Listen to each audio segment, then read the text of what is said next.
ఇంకొక 50 రోజులు ఎలక్షన్ రాబోతుంది. ఎలా ఉండబోతుంది అంటారు? చాలా బాగుంటుంది. మళ్ళీ జగన్ గారు గెలుస్తారు. మళ్ళీ జగన్ అన్నే వస్తాడు. ఏంటి నమ్మకం మీకు? మాకు నమ్మకం అంతే, మాకు చాలా నమ్మకం. అది మరి సార్ ఆయన మీద పోటీ 5 పార్టీలు వస్తున్నాయి కదా. 5 పార్టీలు కాదు 15 పార్టీలు వచ్చినా ఒకటే ఫ్యాన్ ఒక్కటే తిరిగిద్ది. పవన్ కళ్యాణ్ షూటింగ్ తీసుకోమనండి వెళ్ళి. అది జగన్ గారే మాకు చాలా జరిగింది. అమ్మఒడి వస్తుంది మా పిల్లలకి, మా భర్తకి ఆటో డబ్బులు, మాకు ఇల్లు లేదు, ఇల్లు లేక 5,000 రెంట్లో కట్టుకుంటాం. 5,000 రూపాయలు ఇల్లు కట్టుకొని రెంట్లకు కట్టుకుంటున్నాం. తింటున్నావో తినట్లేదో మాకు తెలుసు, రెంట్ కట్టాలి. అలాంటిది ఇప్పుడు మాకు ఆ బాధ లేదు.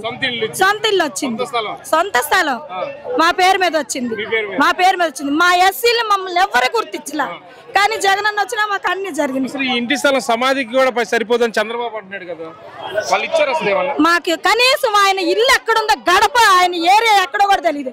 అలాంటిది వాసన ఇంటికి వెళ్ళి అన్నా నా పరిస్థితి ఇది అంటే మా పిల్లలకు సహాయం చేయటం కానీ ఏదైనా చేస్తాడు. మా ఎస్సీలను గుర్తించింది ఒక జగన్ అన్న వాసాన్నే. కులాలు మతాలు ఏవి చూడాల.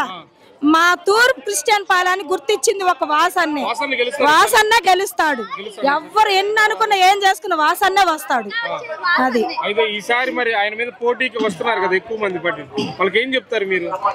ఏం చెప్తామంటే ఇంటికి వెళ్ళి ఫ్యాన్ వేసుకొని చల్లగా కూర్చోమని చెప్తాం. ఎందుకంటే మా అన్న నేడు ఉంది కదా అక్కడ, అందుకు అలా కూర్చోమనండి. మళ్ళీ జగనే వస్తాడు, జగన్ అన్నే వస్తాడు.